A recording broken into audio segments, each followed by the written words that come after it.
เป็นหนุ่มเป็นสาวก่อนถึงคราวที่จะแต่งงานคงหากันมาตั้งนานสาบานกันตั้งหลายที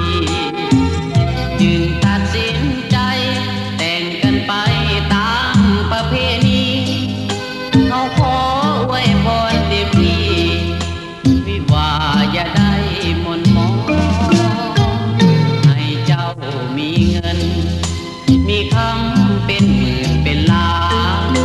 ชีวิตหลังการแต่งงานจงสุขสันต์ด้วยกันทั้งสอ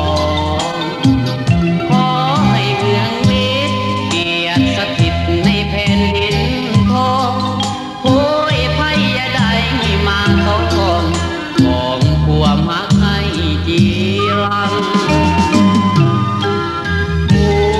วทั้งตัวเหมือนสร้างเท่านั้น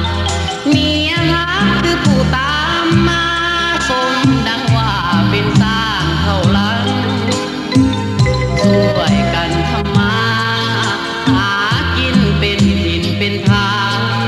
สองแนวคิดจะเหินห่างมียังค่อยๆเว้ากัน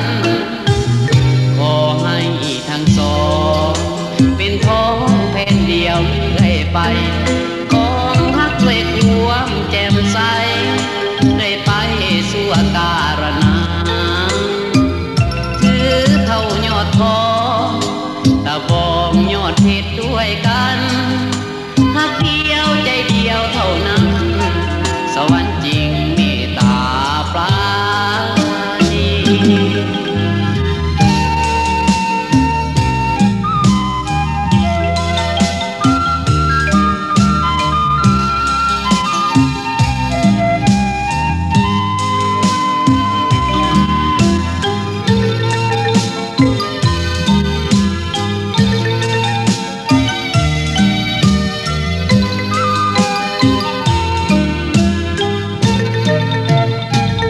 ขอให้ทั้งสองเป็นท้องแผ่นเดียวเรื่อยไปของฮักด้วยความแจ่มใสเรื่อยไปสู่การณาถือเท่ายอดทองตะบองยอดเพชรด้วยกันฮักเดียวใจเดียวเท่านั้นสวรรค์จริงเมตตาปราณี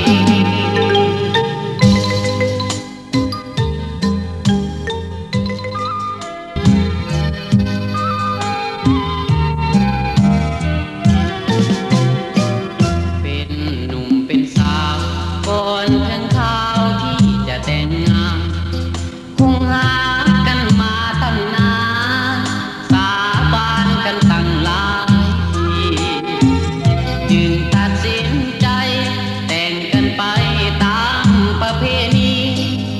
เราขอ โอ้โหแหละวันนั้นเราไปทางนี้สิโอเค ตีเอาควงแม่บรีลังแม่บรีทางลังแม่ตีเอาควงแม่คนเฮนะบรีลังแม่ตีเอาควงแม่มันจึงคนไล่ซะว่า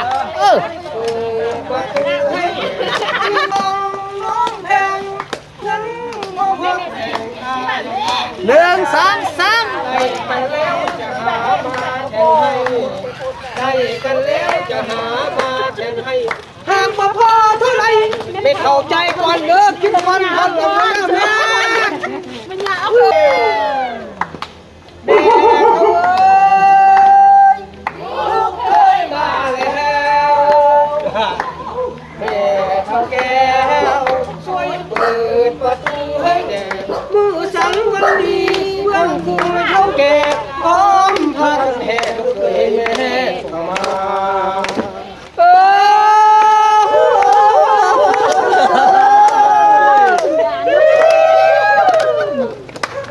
เ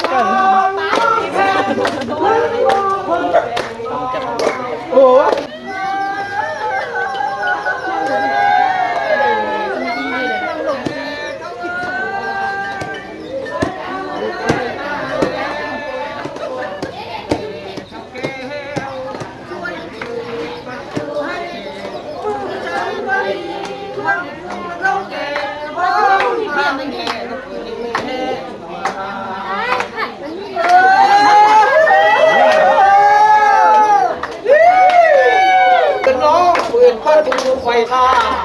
โอ้เดินน้องเปิดประตูไฟท่ายังเข้ามาน้องจะเชื่อใจติดเชื้อมา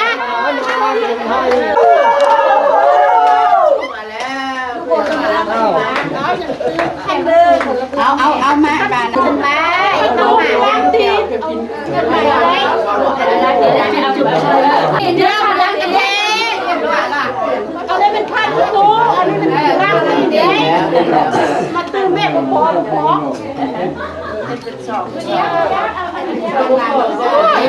าวมีข้าวของข้าวข้าวเนี่ยแล้วก็เลยไหนไปเข้าไปไปจังหวัดไปไทยนั่นนี่มันเพียงได้ใส่เพียงเลยเด้อไปมันเลยเด้ออ๋อจังบ่ให้จังเลยจังเลยนั่งบนเลย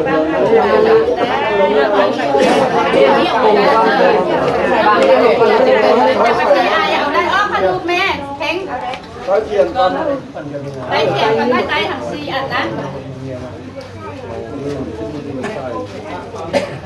ต่อแล้วขึ้นไปนั่งที่ไหน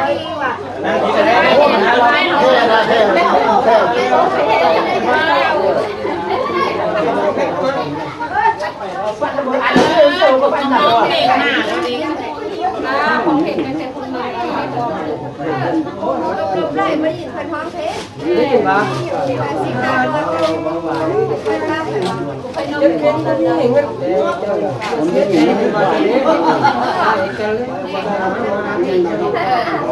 สมมติครับอยากพ่อแม่จะไม่ไป5อาจารย์มาทั้งอาจารย์เลยมันทำแบบอันนั้นไม่เอา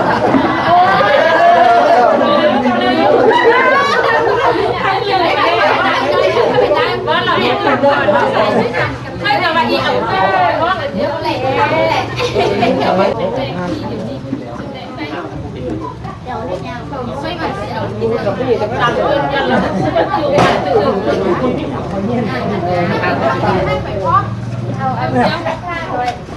เราวัดประชาธิปไตยประชาชนลาวสันติภาพเอกราชประชาธิปไตยเอกภาพพัฒนาพระรองเมืองร่วมกับบ้านพักรวมลงชื่อลงดินการแปลงดองลงวันที่อิงตามบทบันทึกการสู่คอฉบับเลขที่มีสุขคนในบ้านพักรวมอิงได้ชื่อยังยืนการแปลงดองให้แก่เท้าจำถึงแซมสวัสดีอายุ23 ปีสัญชาติลาวชนเผ่าลาวอาชีพพนักงานปัจจุบันอยู่บ้าน4 เมืองคุมบ้านด้วยกลุ่มพัฒนาปัจจุบันจะมีปัจจุบันอยู่บ้าน4 เมืองคุณกลุ่มบ้านด้วยกลุ่มพัฒนาเทศบาลเมืองสัญญาบุรีแห่งสัญญาบุรี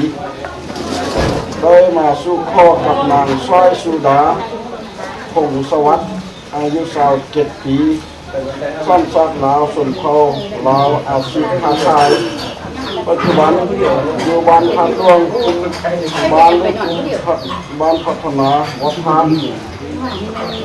เมืองโลหะบางแค่โลหะบางซึ่งเป็นบุตรของข้าวของขันบอลวุฒิโรงงานจำเป็นพงศวัฒน์ปัจจุบันอยู่บ้านพักรวงคุมบางลึกคุมพัฒนาวัดพานเมืองโลหะบางแค่โลหะบางคาสิ่งแต่ตอนนี้คือพ่อเมียยังมีทรัพย์เดิมแล้ว1ทรัพย์เดิมของครัวมีรถจักรเล็บ1 คัน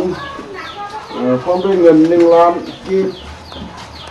2ทรัพย์เดิมของเมียมีรถจักร1 คันเงินมันเก่า10 มันและเงินกีบ1 ล้านกีบเพื่อครูพ่อเมียปฏิบัติตามมาตรา4ของกฎหมายครอบครัวแห่งสปป.ลาวว่าด้วยการเป็นผู้มีเมียเดียว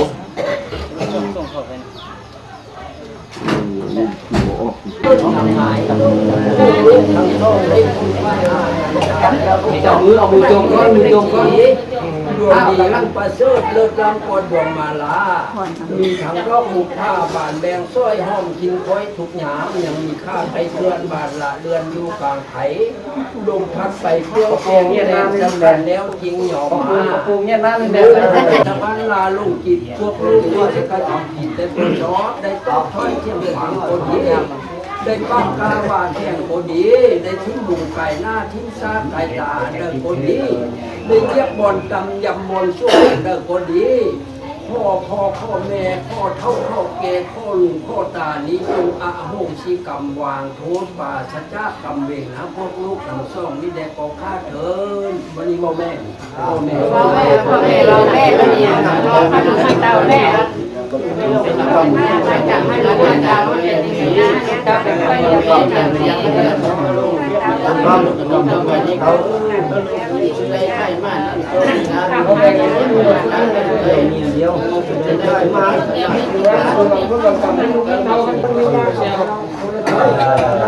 ทางเขาผมปูไม่ยากทางเคยเขาไม่เท่าวางลงให้ทางเก่าท่านละเก่าเชื่อท่านกับวันต้องไปท่านต่างกันเอานี่นะวันละจับเอาวันเดียววันเดียวก่อนยังก่อนเสื้อเดียวหน่อยมุมหัวลงหัวลงพี่เขาเลยเอาผ้าไปสมองนะเขาทำแล้วคุณพ่อคุณแม่ที่เท่าแม่ให้ไปเท่าเดี๋ยวมือไว้เพิ่นเลยจะไปเขาเครียดนกพร้อมนี่คือพวกหลานที่พ่อแบบแล้วไม่มีนักเรียนให้เพื่อนด่าเขาด่าแม่จับยกกันขั้นเลยขั้นนี่แหละว่ามันขั้นกับสี่คนนี้จับนั่นมาพ่อแม่เนี่ยว่าพ่อเป็นแม่รับแม่ไหนปูวัญญาปูวัญญา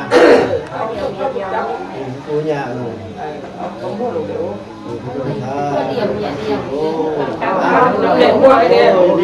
มาเบียร์มาเรียนบัวให้ลูกให้เต้าเนี่ย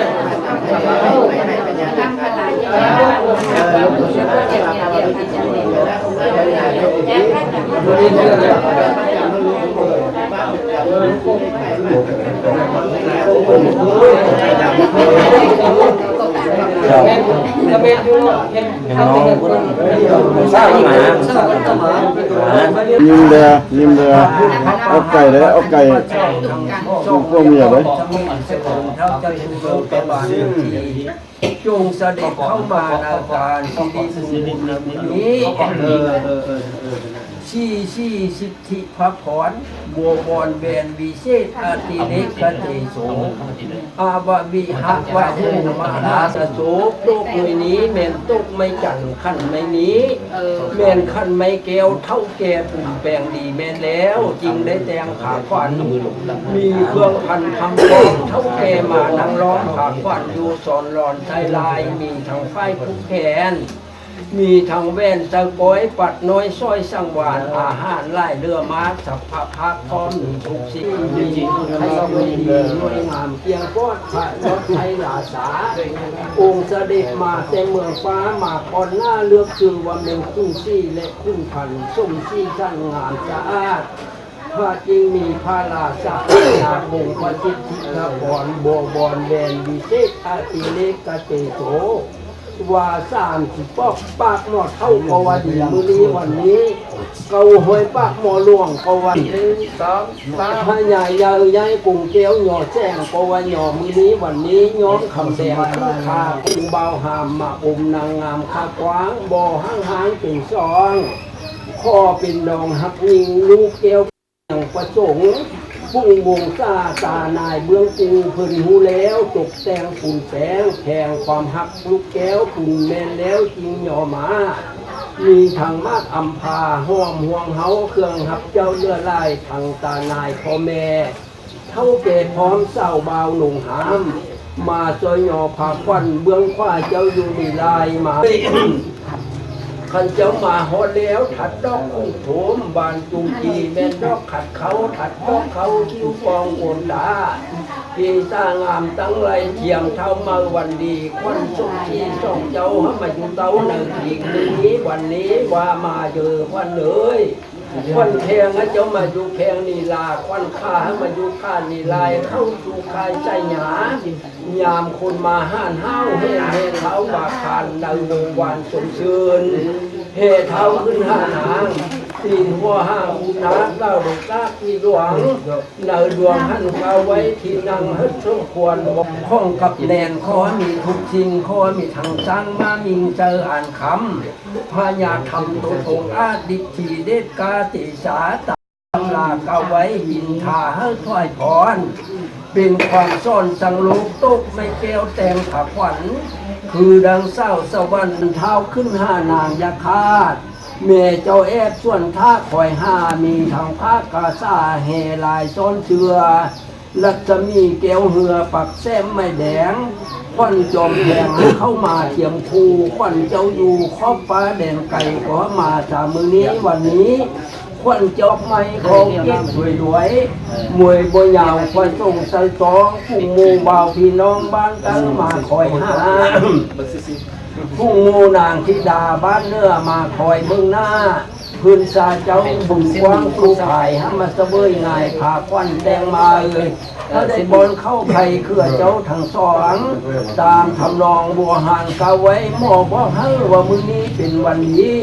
ค่อยจะเจิญเอาควันซ่องซี่ให้มานอนซ้อนเชือให้เจ้าได้ซื้อเสือพ่อแม่แทนเหือนเทิงปีเดือนฝนตกหำห่วงเทิงจิตแปดคำให้เจ้าจำสิน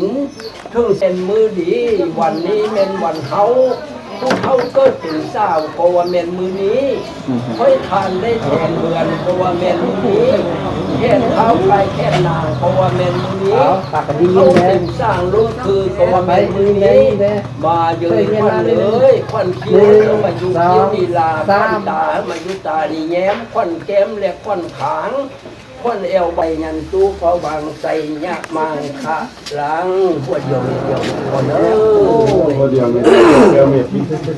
ก็ทำอย่างนี้แล้ววันนี้นะมัดแค่กิจกรรมมาไปซะแล้ววันนี้เลยให้ยืนกันมันไฟแล้วจำปะทูมันขนาดแค่อันไฟเลยมันบ่ยักขาดจะไก่กันจริงๆเลยใส่กันบ่ได้แล้วบัดนี้นะมัดแน่นละอาจารย์มัดแน่นให้แล้วมันเนี่ยเขาไปซะแล้วเนี่ยพูดเดียวไปเดียวเดียวนี่แหละว่าไปซะแล้ววันนี้นะแล้วเขาเป็นตาอำนาจการปกครองคนนี้หมดแล้วบัดเนี่ยถึงพวกเขาบ่มันพวกเดียวเอาจับไอ้ไฟโจมจุ่มแล้วชี้สิทธิโยอุตมะโชคนองเงินคำกองมีลายบ่ให้เขาจะโกรธแน่นใจเลยนกมือพวกนั้นนกเลยบ่ต้องจับคุณอันมีเสกไฟข้าวเทศอันบริสุทธิ์คุณมนุษย์ก็ยังบริโภคคุณเนรูก็ฮักคุยแผงค่อยจังมัดขุดเลแซงก็ยังยาวบัวสั้นพอประมาณว่ามัดสร้างสร้างก็ยังอยู่หมดควายให้อยู่ก็หนมัดแข้งขุนก็ยังให้พญาตบันนี้เขาจะพูดแทนจากศิลาทองเทศคงเทศห้องบุรีงามดีลีลำเลิศประเสริฐกว่าสิ้นไฟทั้งหลายวันนี้เขาจะเอาไฟพันนาลายมาไม้แข้งเจ้าก็จะพูกแข้งเจ้านี่แล้วเขาจะมั่นจิงโกนผ้าแอนให้เจ้าแข้งจิงโกนผ้าหยวกผ้าจันให้เจ้ามั่นคือน้ำแม่มาหาสมุทรไล่มาบกพาเดือน3ให้เจ้าได้ทานกองผ้าเดือน5ให้เจ้าได้ทานกองบุญคนเนอเป็นไพ่เป็นบุญคนเนอสติมามัดติมาสติวิมานังอนุมัติตัวอหังสหักกาโขตัวนี้เนอ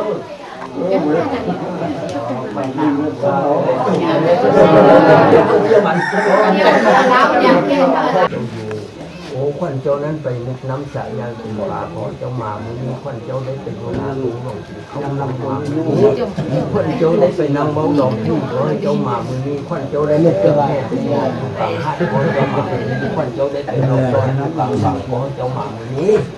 ขวัญเจ้าไปดีอยู่กลางดงขอมามือนี้ขวัญเจ้าไปทรงอยู่กลางเราขอมามือนี้มาเยอะขวัญเอ้ยมาเข้าทีเราจะได้ไม่ทราบมาเข้าคาเราจะได้ไม่อยู่กับขวัญกับเราไม่อยู่กับใครขอขวัญชอบทำไมเพื่อนหัวเจอไม่ตัวหัวเจอจะเจ้ามีลูกเต้าเพลไล่ลูกจะมาจะสวดคุณเป็นญาติหน้าจงเด้อเป็นแม่ญาติแล้วจงเด้อคนตกจะได้ดูไปหน้าฟ้ามองจะได้ดูไปไกลก้อนเช้าไปจีไปที่ไปกว่าจีวันร่างติดกันแล้วติดร่างติดกันเป็นหน้า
นี่แม่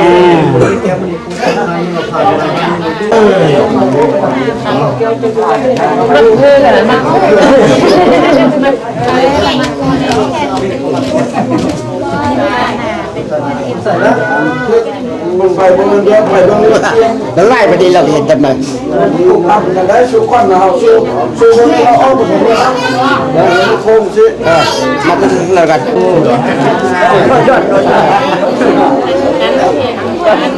โอ้ยากได้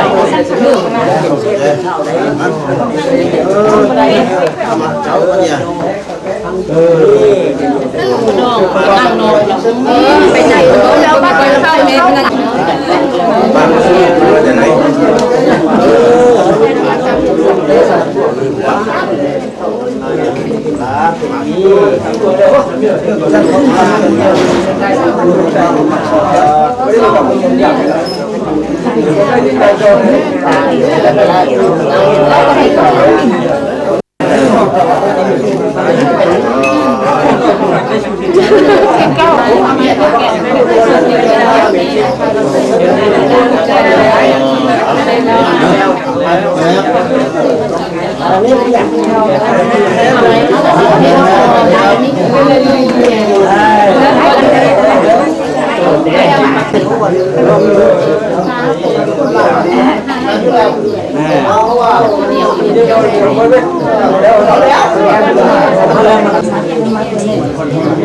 นั่งมองไปเลยไปจะทำไง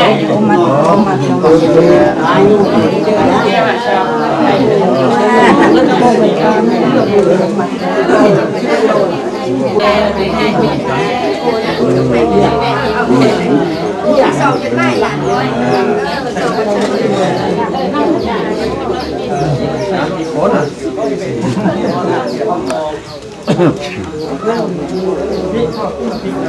เนี่ยมันเถิดสำหรับมือกองเลย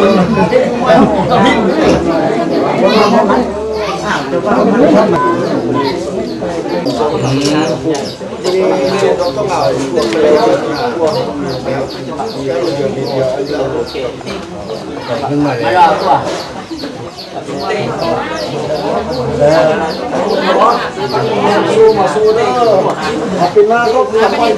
จะมีพญาปัญญาเมื่อใดเจ้ามาโหดคนจะมีเจ้าอุดเจ้าทุนดำพระเจ้าตีเองถ้าผู้ใดได้กินไข่ด้วยนี้แล้วก็จะมีรัศมีแดงเมื่อดังพระอาทิตย์ก็จะมีฤทธิ์เมื่อดังเจ้าพระหลามเชิญเจ้ามาฮับเอาเด้อพวกเมียทางผู้ค่อยชีวิตแบ่งให้ส่องเจ้าให้บ้านเท่าแก่บวกง่ายง่ายเลยง่ายเลยง่ายเลยเพราะงั้นข้อเบาส่องเจ้าให้เด้อจิตเที่ยงกันคือใครเดือดเดือดต่อกันเฮ้ยเพื่อนเพื่อนเพื่อนเพื่อนเพื่อนเพื่อนมือกล้ากันเสื้อน้อยน้อยมือน้อยไม่เดียวนะจับเดียวนะไปถึงเราเนี่ยมือซาโจกันไม่เดียวนะเอายิ้มยิ้มไม่กินเกินเนี่ย กินยาและกา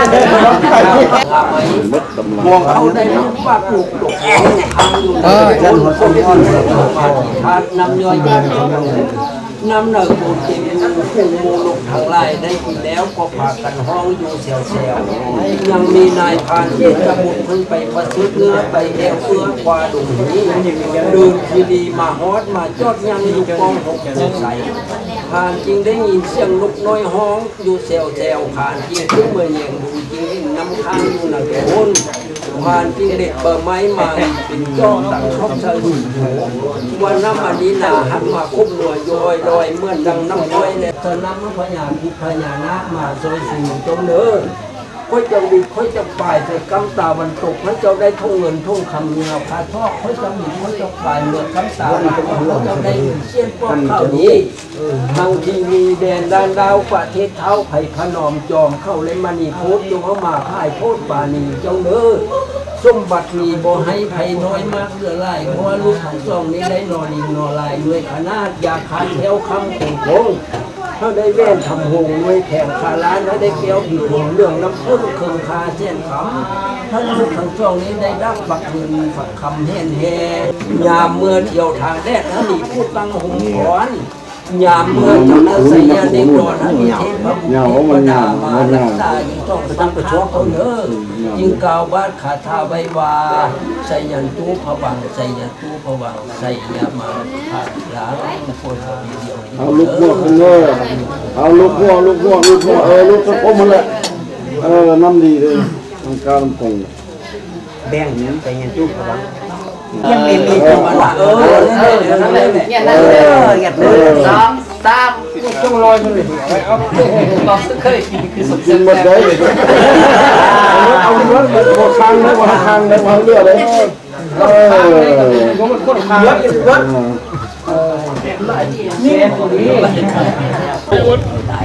ห้องกินนั้นมันบอกเป็นชีพว่านี่จังขากินปลาว่านี่จังเสียแล้วขึ้นไปค้าไปไงค่อยบริเงินเล่าตรงนี้โอ้ย ที่เบียอยู่เนี่ยเวลานั้นก็บวกกันทั้งบุญลวงลูกมีห่อเย็นร่างจุ้งพร้อมพระโหงมาอาแค่หาสนายให้นางเรือนองค์น้ำบอกแล้วหลังนั้นทองมอบแล้วเกศเจ้าสอนเจ้าจงมาคุ้มครองกินทานอย่าให้ข้ออายุได้ฮอดห้อยหนึ่งยิงเสียราคา เจ็ดเก้าวิเจ็ดต้องเข้ามาเขาได้ยินเขา เอาไปเนี่ยเอาไปนี่ก่อนเดี๋ยวดู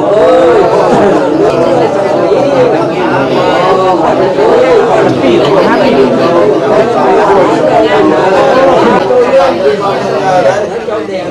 น้ำห้อยรับตั้งแต่มือนี้มือหน้าเขามีอายุมั่นอยู่นานมีลูกหลานเป็นหน้าใครขอสิเจ้ายังลบลูกสักคนขอเจ้าส้มระวนหักพี่น้องควันเจ้าหมักหลังปัจจุบันไรคนไหนสุดใจโบทินาโบแลสารญานานาสิวัตโลเอวังกังโยโพเยรัมิเสเกสาภะโอทานาคาทาปะโตมัจจาเจสุนาคาตาสุมาจังสุบัคาจังสุโมเทดาสุปาโนสุโม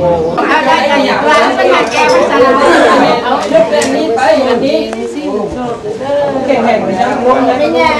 ยกแทนนั้นไปยกจากขั้นไปก็ได้พ่อยกจากขั้นไปก็ได้ค่อยได้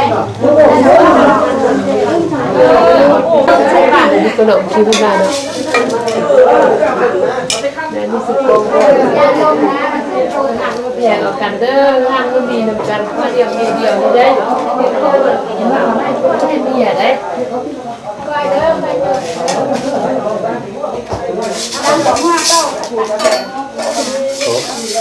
เอามาได้ส่งไทยฮูก่อนเบิ่งซื่อๆบ่เบิ่งกล้องนับเข้ามากันนิดได้บ่เอาขึ้นแบบนะเบิ่งซื่อๆเบิ่งซื่อเอา1 2 3เอาลูกสามบาท นั่งคนน่ะนั่งกาแฟปิดหน้ากันหมายทอดรูปสิวะผู้เดียวเดียวเอาชาขึ้นเตียงคนโอ้ แจ้ง โอ้ย คิดมาให้หนูพี่มึงเรียก วิ่งไปเอาบุรี มึงเอาตัวนี้ อย่ามีสิได้หรอกอยากให้แปลกเครื่องซับไปให้ถึงไปซอยก่อน เถิดเพื่อนหญิงอย่าไปลงเสือปังของผู้ชายไม่เดียวดายโอ้สายดูสายเส้นดวงเส้นลวงยังไหลท่วมน้ำโขงดังอายหักน้องหักน้ำล้น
กาสะเพยและบ่าวเคยพร้อมด้วยเจ้าคนลุงตาทางซ่องคำซ่องไฟกระดาวขึ้นสู่กลางเวทีจากสันค่อยเสิร์ฟบรรยากาศเผาต้นตัวปีกันแดงได้อีกทีนึงก็จะเลย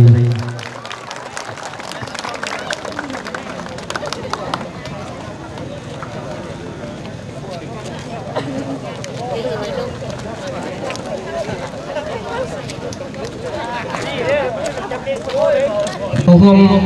งานสร้างครอบครัวใหม่ของลูกหลานของข้าพเจ้าเนาะแล้วก็เนี่ยได้จะตั้งทางบ้านเมืองบางอย่างสวยอันสอง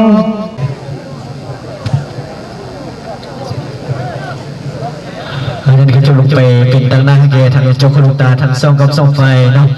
ขึ้นมาคำเอาวาตักเตือนในเร่งแล้วก็คำการอันสง่าสีนี้ก็ค่อยเสริญทางเจ้าพ่อลูกตาทางซ่องกำซ่องไฟกับผมด้วยทางเจ้าบ่าวและเจ้าสาวออกไปเย็นเสริญนำเอาไปได้แค่ประทานร่วมพระประทานอาหารคำในวันนี้นะเพื่อเป็นศิลปคุณให้แก่งานวิวามหามงคลในวันนี้ค่อยเสริญเลย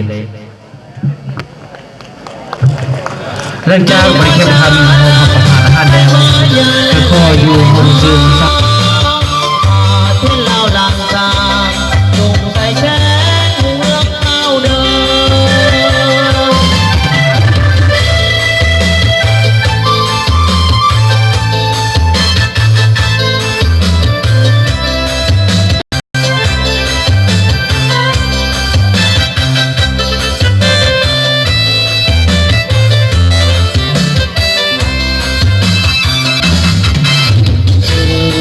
ใจลืมเมื่อฉันมีภาพเก่าขึ้นมาบนแผ่นตาแดงไม่เกินได้จงดูดีมีสายสบายดีเด้อจนแทงแห่งตาเมื่อแสงดวงสุริยาดวงภาษายาเป็นดวงตมาเองตายเองใจว่าจะลาไล่มายาละไล่ไก่หางป่าที่เราลันตาลุงใส่แช้หุ่มเรื่องเอาเดิม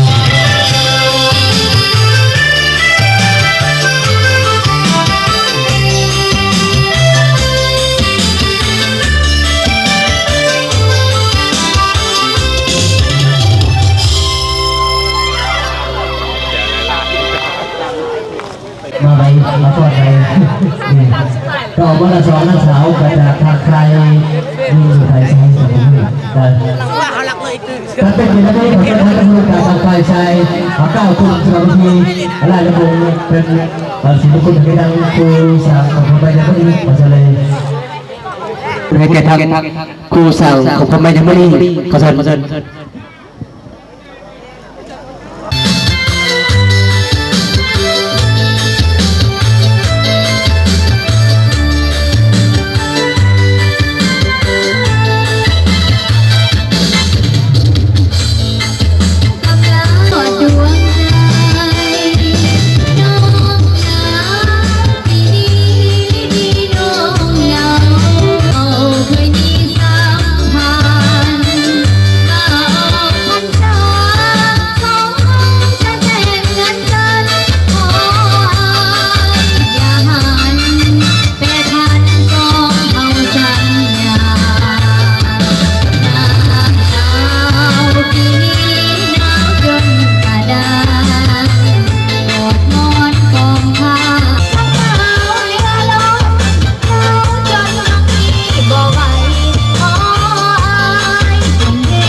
อนนี้ สวัสดีพี่โอมองมาเขาเสากิน ผมก็เสาเนี่ยนี่ แต่ละตัดจอกไหมตัดจอกได้ไหม เอากันนี่ไหมครับเนี่ยเอาเงี้ยกันเอาเงี้ยกันดูนี่พาเงี้ยกันเลยนี่ก็แม่สับเลี้ยง ฝ่ายยิงออกสองคนฝ่ายชายออกสองคนฝ่ายชายฝ่ายจอกมาเดี๋ยวเอาใจให้ การนักข่าวให้เข้าถึงสุขภาพเป็นที่ร้อยนะก็ขอเชิญท่านเจ้าคุณลูกตาทางฝ่ายยิงสองทางเข้าถึงสุขภาพเป็นเกียรติมิ่งขอเสนอ ต่อยกกันแม่นี่แหละ ถ้าเขตงานคุณเอาทั้งหลังทั้งหน้าคุณพอดฟันกันเลยงานไปทำกันทั้งอาหารทั้งของกับแก้มก็เรียกกันจะตามอันเดอร์ไซด์ได้เป็นกันเองได้ ไอเป็นพวกยันเมฆ การขอเชิญอีกทีนึงขอเชิญทางเจ้าคุณลูกตาทางฝ่ายยิงสองทางก้าวขึ้นสุขภาพ โอ้สาวน้อยก็เมื่อต้อยมาไว้น่าขึ้นรถเด็กงานใหม่ๆทำน้องหัวใจจะยกให้เจ้าตาเอาลูกตายหัวใจยังสูงอยู่ทุกวันเวลาสาวน้อยผู้ใดเมตตาให้แกจะพาพี่บนเตียงลอง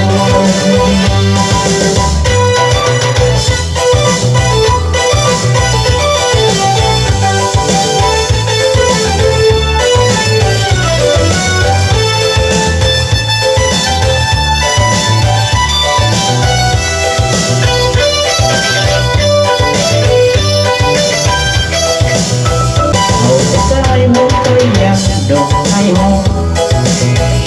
ดาวสามีดวงหัวใจดังดวงเมียดังดวง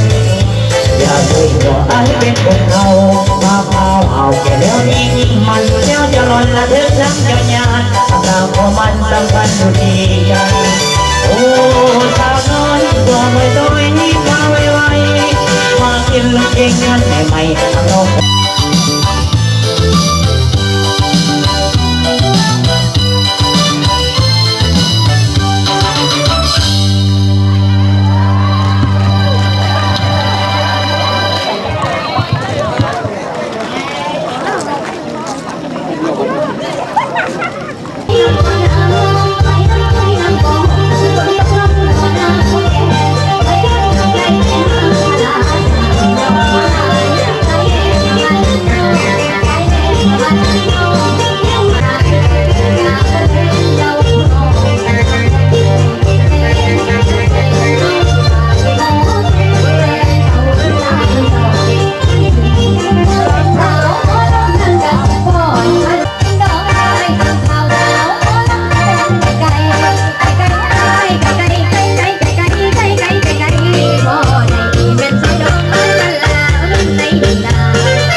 ช่วยกันเฮานี้น้องยอมสู้เพียงอายก็มักสิสัตว์ต่อน้องลำบากยากเย็นเพียงใดดวงใจน้องก็เปลี่ยนโพน้องคงจะสู้ใจลำอาบเหงื่อต่างน้ำยังคนดิ้นรนน้ำตาทนาให้ดี โอ้ยเป็นแห่งใจแก่น้องจนสิไปบ่ทิศไหนจะช่วยกันสร้างสวรรค์วิมานสิ้นปีปั้นตายชีวิตนี้น้องมีเพียงอายผู้เดียว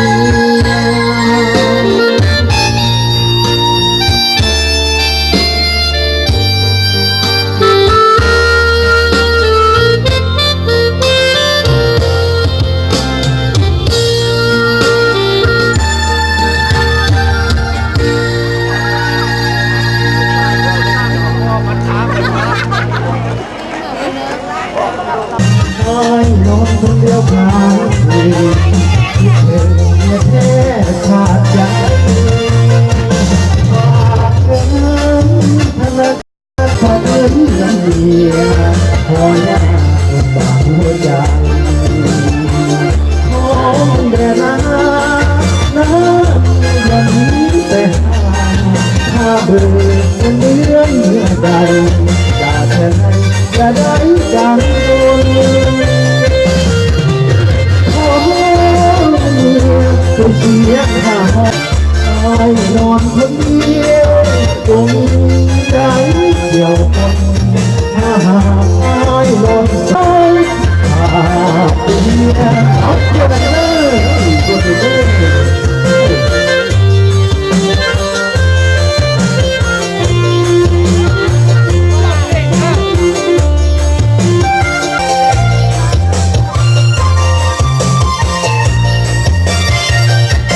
ฝา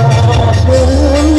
ธนาคารนี้โดนเมียแต่ฝากเงินน้ำเมียพอยากจากหัวใจคนเดียวดวงใจเดียวคนถ้าหากไอ้นนสองคนมาบ้านที่ฟ้องอาเทียอักเดียวทุกคนไปกันเด้อ